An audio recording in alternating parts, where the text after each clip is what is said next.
The Vorak had ruled the galaxy for 10,000 years, and in all that time, no species had ever made them feel fear. They were the nightmare that haunted every corner of known space, the shadow that made entire civilizations surrender without firing a single shot.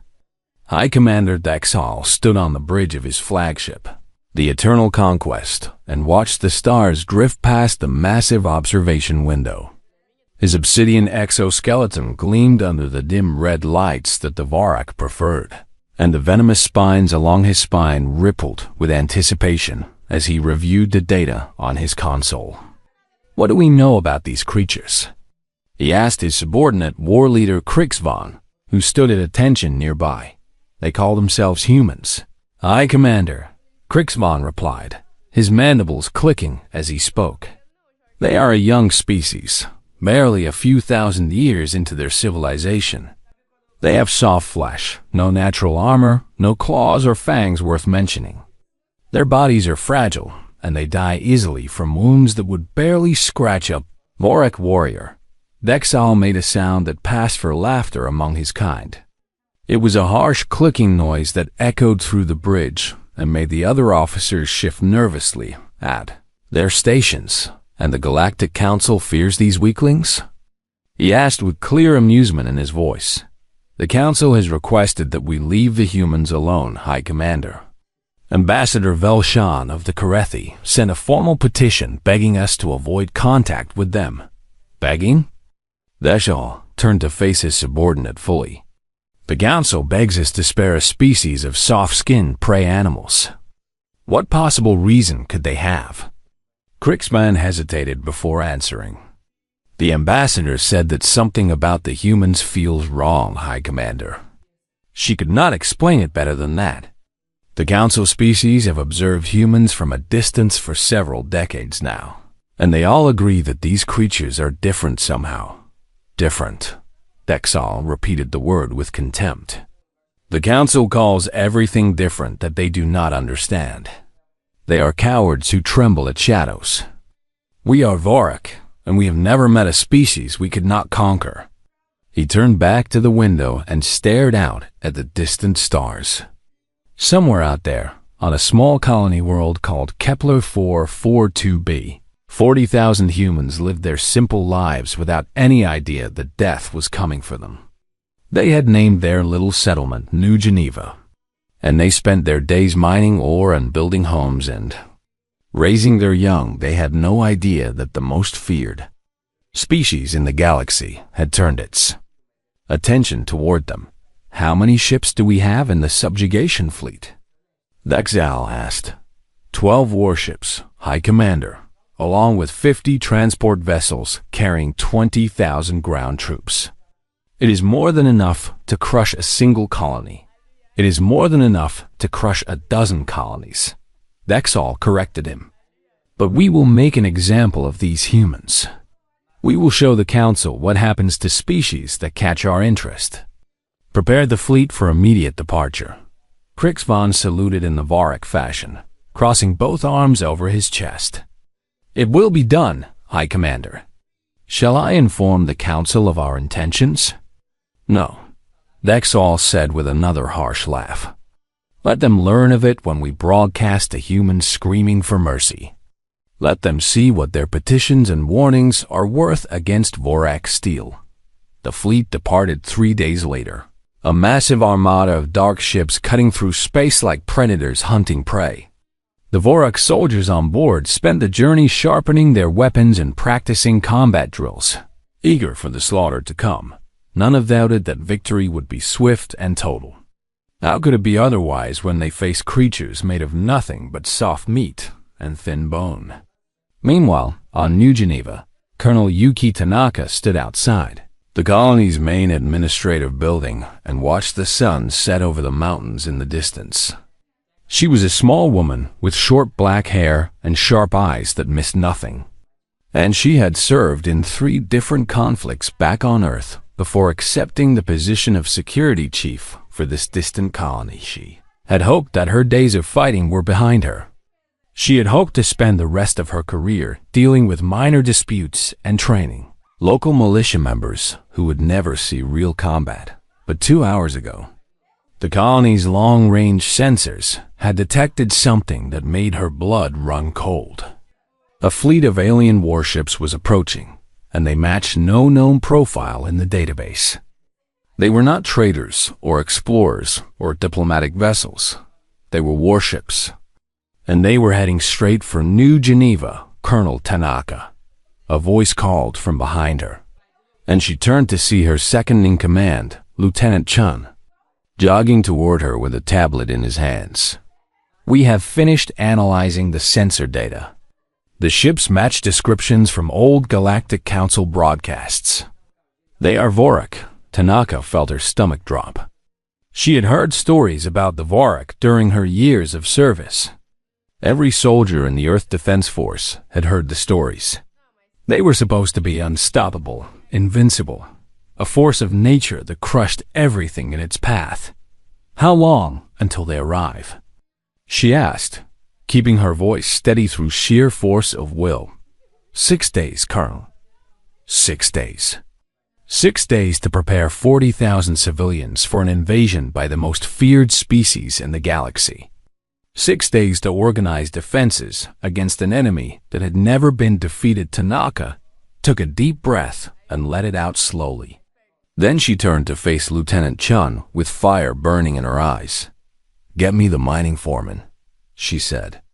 "All of them. And wake up everyone who has ever held a weapon." "We have work to do, Colonel," Chen said hesitantly. "The Council records say that resistance against the Vorak is pointless. Every species that has fought them has been destroyed." Tanaka smiled, and there was something dangerous in that smile. Something that made Chun take an involuntary step backward.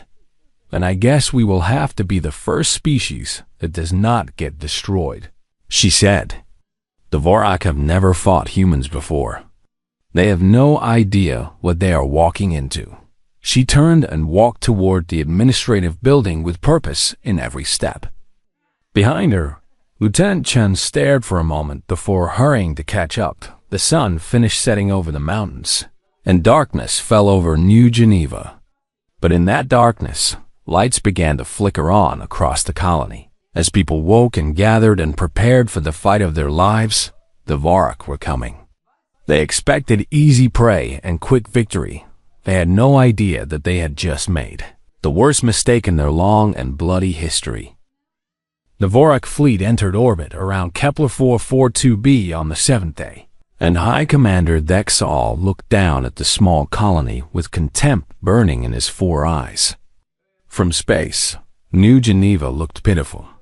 Just a handful of buildings clustered near a mountain range, surrounded by mining equipment and agricultural domes. "Open a channel to the surface," he commanded. And within seconds, his image was being broadcast to every screen in the colony below. "Attention, humans. I am High Commander Dexal of the Vorak Dominion. You have 1 hour to surrender your colony and present yourselves for processing. Any resistance will be met with total annihilation. Your choice is submission or death." He waited for the terrified response that always came, the begging and pleading that he had heard from 100 conquered species. But instead, a human female appeared on his screen. A small creature with dark hair and eyes that showed no fear at all. "This is Colonel Yuki Tanaka of the New Geneva Colonial Militia," she said, and her voice was steady as stone. "I have a message for you and your fleet." Dexal leaned forward with curiosity. "This was unexpected. You picked the wrong species," Tanaka said. And then the transmission ended. For a long moment, the bridge of the eternal conquest was silent. Then Dexal began to laugh, that harsh clicking sound that made his officers flinch. "Brave words from a creature made of meat," he said. "War leader Krixvan, begin the ground assault. Show these humans what happens to those who defy the Vorak."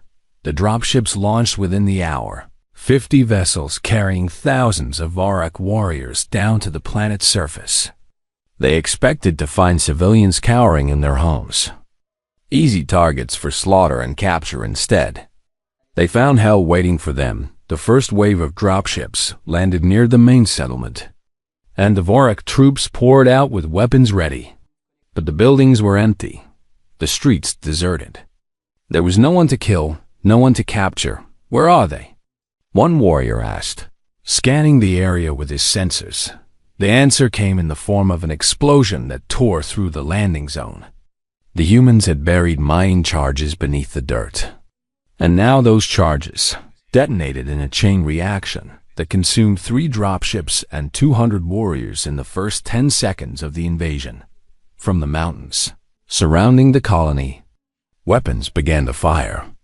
Not military weapons, because the colony had very few of those, but mining lasers and construction tools that had been modified to serve as guns. The humans had spent 6 days turning every piece of equipment they owned into instruments of war. Krixvan led a charge toward the mountain positions, confident that his warriors would overwhelm the defenders through sheer force. But the humans had prepared for that too. They had dug trenches and built walls and created choke points where the Vorak numbers meant nothing. For every human that fell, 3 Vorak died beside them. And the humans kept fighting even when wounded, even when dying, dragging themselves forward to take one more shot before their bodies finally gave out. Night fell, and the Vorak expected the fighting to stop.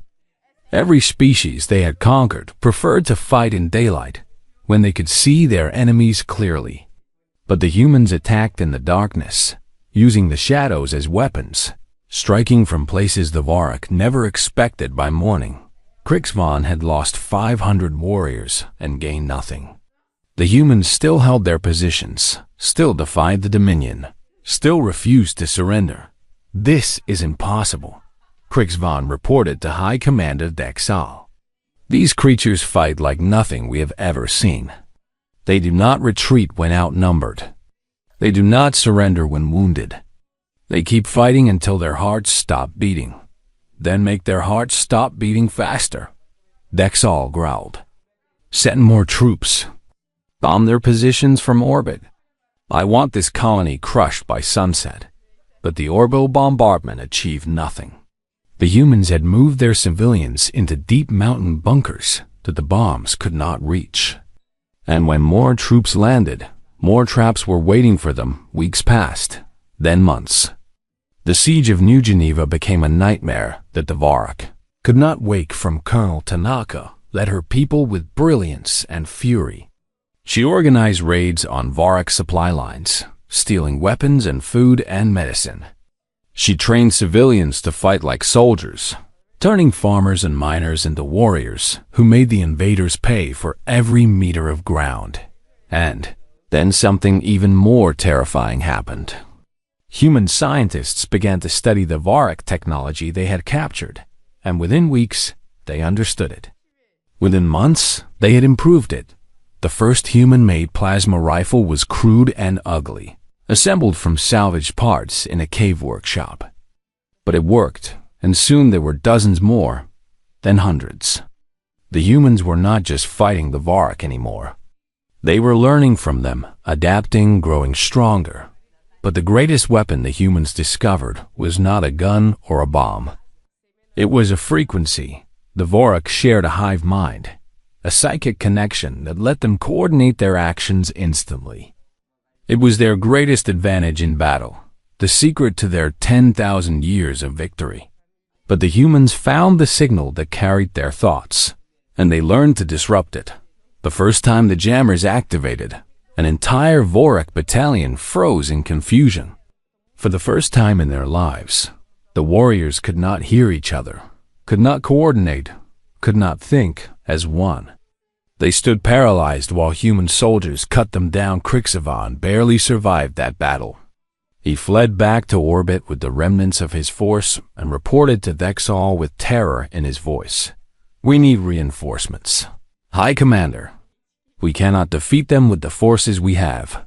Dexal stared at him for a long moment. In 10,000 years of Vorak history, no single colony world had ever required a second fleet. No species had ever held out against the Dominion for more than a few weeks. But these humans had been fighting for 6 months, and they were getting stronger while his forces grew weaker. "I will summon more ships," Dexal said at last, and the words tasted like poison on his tongue. "And when they arrive, we will burn this world to ash and scatter the ashes across the void." But deep in his heart, beneath the rage and the wounded pride, Dexal felt something he had never experienced before. It was small and cold and unfamiliar, and it took him a long time to recognize it for what it was. It was doubt, and it would only grow stronger in the battles to come. Ambassador Velshan of the Karithi Collective had lived for 300 years, and in all that time, she had never seen the Galactic Council in such a state of chaos. Representatives from a dozen species filled the great chamber, all of them talking at once, their voices mixing into a roar that made her sensitive ears ache. "Order!" the council speaker shouted, slamming his staff against the floor. "We must have order." Slowly, the noise faded, and Velshan rose from her seat to address the assembly. She was tall and slender, with silver skin and large dark eyes that reflected the light like mirrors. Her species was known for their calm wisdom, their ability to see truth where others saw only confusion. "We have all seen the reports from Kepler 442b, she said, her voice carrying clearly through the chamber. "The Vorak invasion has lasted 8 months. They have lost over 4,000 warriors, and the humans still hold their positions." Murmurs rippled through the crowd. 4,000 Vorak dead was more than the Dominion had lost in the previous century of conquest. "This should not be possible," a Throxian delegate called out. "The humans are physically inferior to the Vorak in every way. They should have been conquered in days, not months. And yet they were not," Velshan replied. "Which is why I am proposing an investigation. We have 3 human prisoners in council custody, captured during a border incident last year. I wish to interview them and learn what makes their species so different." The council debated for hours, but in the end they agreed. They were all desperate to understand how a species of soft, fragile creatures could accomplish what no one else in the galaxy had ever done. Velshan traveled to the detention facility the next day, accompanied by a team of scientists and translators. The 3 humans were being held in comfortable quarters, not cells, because the council had always hoped to establish peaceful relations with their species. The first human she met was a young male named Marcus Webb. He was tall for his kind, with brown skin and a shaved head, and he watched her enter with wary but curious eyes. "You are not Vorak," he said, and it was not a question. "No," Velshan replied, settling into a chair across from him. "I am Karithi. My species has been part of the Galactic Council for 6,000 years. We pay tribute to the Vorak to avoid destruction, as do all council members." "You pay them to leave you alone?" Marcus asked, and there was something in his voice that Velshan did not understand. "You let them bully you?" "We survive," she said simply. "That is what matters." "Survival," Marcus shook his head. "Maybe for your people, not for mine." Over the next several days, Velshan spoke with all 3 humans, asking them questions about their history, their culture, their psychology.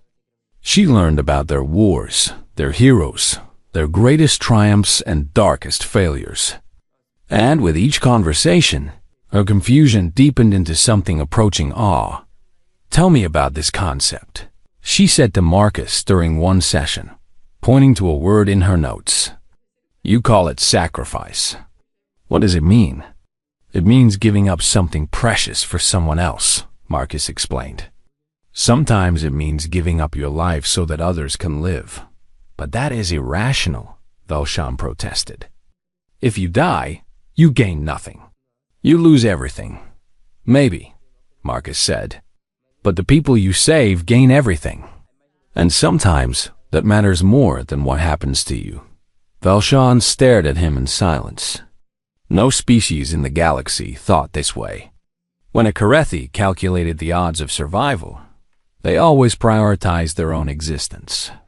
When a Vorak faced certain death, they retreated to fight another day. The mathematics of survival were simple and universal, but humans did not follow those mathematics. They operated on some other logic, some other calculus that defied everything Velshan understood about intelligent life. "Your soldiers on New Geneva," she said slowly. "They fight even when they cannot win. They attack positions that will certainly kill them. Why do they do this?" Marcus smiled, and there was sadness and pride mixed together in that expression. "Because someone has to. Because if we do not fight, then the people we love will die instead. Because giving up is worse than dying." "But statistically," Velshan began. "Statistics do not matter," Marcus interrupted. "When you watch your friend fall, when you see your home burning, when everything you care about is being destroyed, you do not think about statistics. You think about making the enemy pay. You think about protecting what little you have left. You think about standing up, because lying down means losing everything." He leaned forward, and his eyes burned with an intensity that made Velshan want to look away. "We do not calculate acceptable losses, Ambassador. We refuse to lose." "And that is not the same thing at all." Velshan returned to the council chamber 3 weeks later with her report. She had spent days writing it, searching for words that could explain what she had discovered. But in the end, she could only tell them the truth. The humans possess something no other species has, she announced to the silent assembly. They call it by many names: courage, stubbornness, love, spite. But the essence is the same. They are capable of acting against their own survival instincts when they believe the cause is worthy. That is madness, the Throxian delegate declared. "Yes," Velshan agreed. "By our standards, it is complete madness. But it is also the most dangerous weapon in the galaxy. A warrior who does not fear death cannot be intimidated. A species that refuses to surrender cannot be conquered. The Vorak have built their empire on terror, but terror does not work against creatures who would rather die than submit." She looked around the chamber, meeting the eyes of every delegate in turn. "The humans do not calculate acceptable losses. They simply refuse to lose. And that single trait makes them more dangerous than any army, any weapon, any fleet." The council chamber remained silent for a long moment. Then the speaker spoke, his voice barely above a whisper. "What do we do?" Velshan had thought long and hard about that question, and she had only one answer. "We watch," she said. "And we hope that when the humans are finished with the Vorak, they remember that we tried to warn them. Because if the humans decide that the Council is their enemy, there will be nothing in this galaxy that can stop them." The silence that followed was the heaviest Velshan had ever known. 3 years had passed since the Vorak first invaded New Geneva, and the galaxy had changed in ways that no one could have predicted. The war that was supposed to last hours had become a conflict that shook the foundations of civilization itself. Admiral James Okonkwo stood on the bridge of the battleship Unity and stared at the tactical display before him. The ship was human-built, assembled in secret shipyards on the far side of Earth's solar system, and it represented everything his species had learned from 3 years of desperate warfare around the Unity. 200 other vessels held formation, a mixture of human warships and vessels from Council species who had defected to join the fight. The Karethi had sent 12 ships. The Luraxians had sent 20. Even the small and timid Villani had contributed 5 transports loaded with supplies and volunteers. News of human resistance had spread across the galaxy like fire through dry grass. Species that had submitted to the Vorak millennia ago were rising up, remembering what courage felt like, fighting back against their oppressors for the first time in generations, and the Vorak dominion was crumbling. "Admiral," his communications officer called out, "we have confirmation from our scouts. The Vorak supply convoy is entering the Shroud Nebula." 18 cargo ships escorted by 32 warships. Okonkwo nodded. This convoy was carrying food and ammunition to the Varak forces still fighting on New Geneva. If he could destroy it, the siege would be over within months. Signal all ships, he said. Prepare for attack. And remind everyone of the battle plan. His first officer, Captain Sarah Chun, looked at him with concern in her eyes. Admiral, are you certain about this strategy? Having every ship follow a different tactical plan seems like a recipe for chaos. Okonkwo smiled. That is exactly the point, Captain. The Varak hive mind allows them to coordinate perfectly, to react instantly to any threat. But that coordination requires them to predict what we will do. If every ship acts independently, follows its own instincts, makes its own decisions, then there is nothing to predict. Chaos as a weapon, Chun murmured. Chaos is freedom, Okonkwo corrected her. The Varak cannot imagine fighting without their hive mind. They cannot conceive of warriors who think for themselves, who adapt without orders, who improvise in the heat of battle. That is our advantage, and today we are going to use it. The fleet entered the Shroud Nebula an hour later. And the Battle of the Shroud began. The Varak commander reacted exactly as Okonkwo had expected, forming his warships into a defensive formation around the convoy and waiting for the human attack to reveal its pattern. But there was no pattern, because every human captain had been told to fight their own way. The first wave of human ships came from above, diving down toward the convoy in a classic attack formation. The Varak shifted to meet them, concentrating their fire on the incoming vessels. But then a second wave appeared from below, approaching at an angle that made no tactical sense. And then a third wave emerged from the nebula itself. Ships that had been hiding in the gas clouds. Waiting for the perfect moment to strike, the Varak tried to coordinate their response. But every time they focused on one threat, two more appeared from different directions. Human captains were making decisions in real time, reacting to opportunities that existed for only seconds, exploiting weaknesses that the hive mind could not process fast enough. Captain Chen's ship, the Defiance, broke formation entirely and charged straight toward the heart of the convoy. It was a suicidal move by any standard tactical calculation, but Chun had seen something that the computers had missed. A gap in the defensive line that would exist for exactly 12 seconds. She punched through that gap and opened fire on the cargo ships, destroying 3 of them before the Varak could respond. Then she spun her ship around and dove back into the chaos, emerging on the other side of the battle before the enemy could lock onto her position all across the nebula. Similar scenes were playing out. Human ships dancing through the Varak formation like ghosts, striking and retreating and striking again, never staying in one place long enough to be targeted. And the Varak, for all their strength and all their numbers, could not adapt.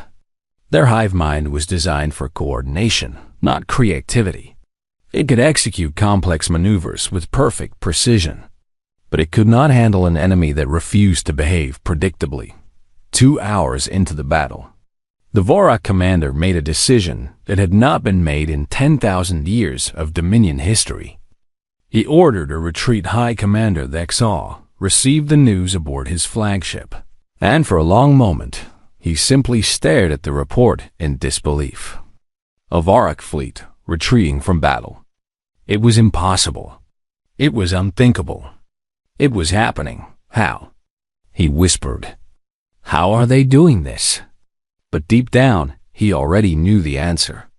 He had known it since New Geneva, since the first human looked into his eyes and refused to surrender. These creatures were not like any enemy the Varak had ever faced. They did not think like a hive. They thought like individuals, each one unique, each one unpredictable, each one capable of making decisions that no collective mind could anticipate. And when you multiplied that unpredictability across thousands of warriors, across hundreds of ships, you created a force that the Varak simply could not counter, The war continued for another year, but everyone knew how it would end. The Vorak were losing territory faster than they could defend it.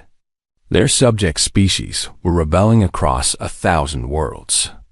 Their legendary reputation for invincibility had been shattered beyond repair, and the center of it all stood humanity, the species that should have been conquered in hours.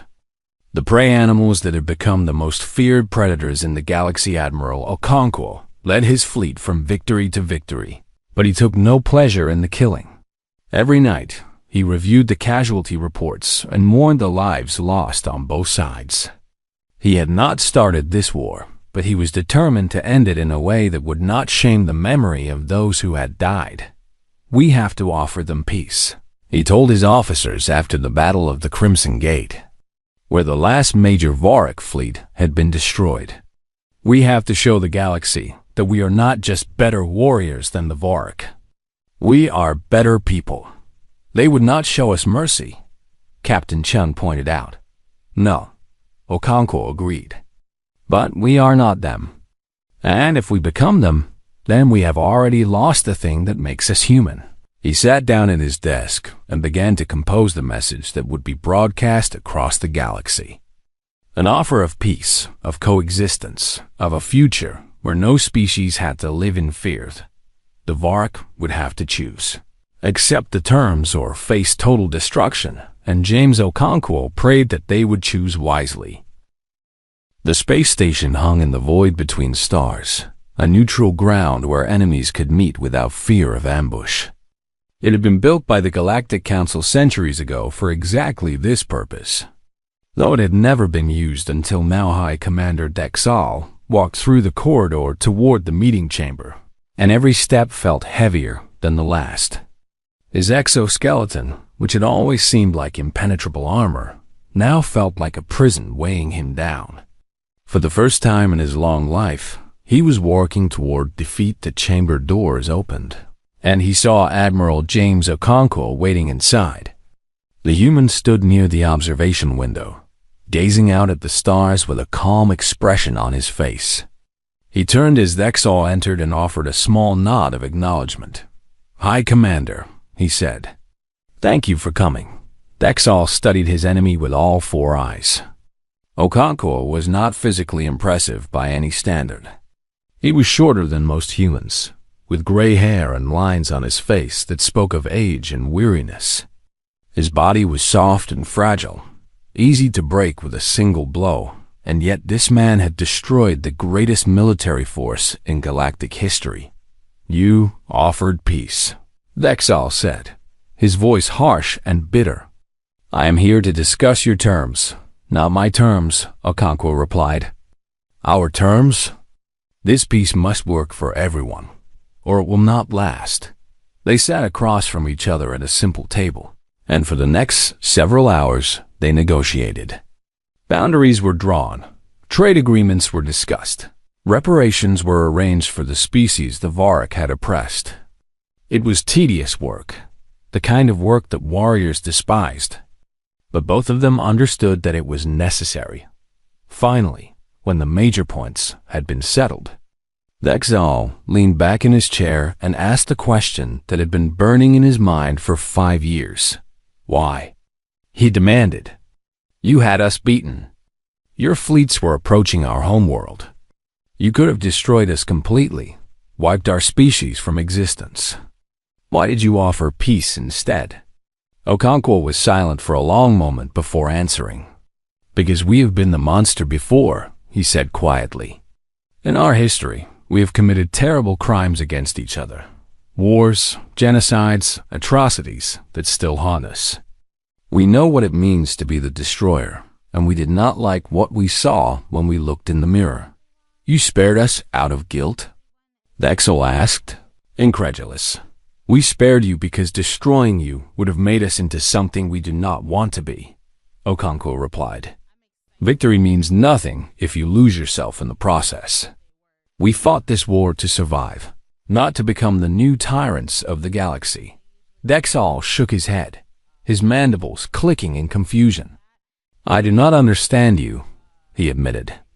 I have spent 5 years trying to understand how your species thinks, and I am no closer to an answer. You fight with the fury of demons, but then you show mercy to your defeated enemies. You sacrifice yourselves for strangers, but then you refuse to take the final victory that your sacrifices earned. You make no sense. Okonkwo smiled, and there was something sad in that expression. We do not always make sense to ourselves, he said. Humans are complicated creatures, full of contradictions. We are capable of great cruelty and great kindness, often in the same breath. But we try every day to be better than we were the day before. That is all any of us can do. He stood and walked to the window, gesturing for Dexal to join him. Together, they looked out at the stars that stretched endlessly into the darkness. The galaxy is changing, Okonkwo said. The old order is gone, and something new is being born. Your people can be part of that new order, as partners instead of conquerors. Or you can cling to the old ways and watch the universe leave you behind. Partners? Dex all repeated the word as if tasting something strange. The Vorak have never had partners. We have only had subjects. Then perhaps it is time to learn something new, Okonkwo suggested. We did. We learned how to fight a war we were never supposed to win. Learning to live in peace should be easier. Dexal stood in silence for a long time, staring at the stars. He thought about his warriors who had died by the thousands on a dozen worlds. He thought about his empire, which had crumbled like sand in the wind. He thought about 10,000 years of conquest, of blood, of terror, and then he thought about the future. A future where the Vorak might be something other than monsters. I will sign your treaty, he said at last. But I want to understand something first. What will you do now that the war is over? What comes next for humanity? Okonkwo turned to face him, and there was hope shining in his eyes. We will rebuild, he said. We will explore. We will make friends and enemies and mistakes and discoveries. We will live, High Commander, the way we have always lived, one day at a time, doing our best, never giving up. He extended his hand in the human gesture of agreement. And if you are willing, we would like you to join us. Dexal looked at the offered hand for a long moment. Then, slowly, he reached out and grasped it with his own clawed appendage. You are strange creatures, he said. Fragile and soft and completely irrational. But I am beginning to think that perhaps the galaxy needs more irrationality. The treaty was signed the next day, broadcast across 1,000 worlds to species who had lived in fear for millennia. The Vorak dominion was no more. In its place stood something new, something uncertain, something that would take generations to fully take shape. Ambassador Velshan watched the broadcast from her quarters on the council station, and she felt tears streaming down her silver face. She had warned the council that the humans were dangerous, and she had been right. But she had not foreseen this, a galaxy transformed not by destruction, but by hope on New Geneva. Colonel Yuki Tanaka stood in the ruins of the colony she had defended for 3 impossible years. The buildings were shattered, the fields were scarred with craters, and thousands of graves dotted the mountainsides. But her people had survived, and now they could finally begin to heal. She looked up at the sky, where stars were beginning to appear in the evening darkness. And she smiled. We did it, she whispered to the ghosts of the fallen. We actually did it, and across the galaxy, on 1,000 worlds. Other species looked at the humans and asked themselves the question that would shape the future of civilization. If they could do it, could we do it too? Could we refuse to surrender? Could we fight for something greater than ourselves? Could we be brave? The answer, slowly, tentatively, began to emerge. Yes, they could. The humans had shown them how.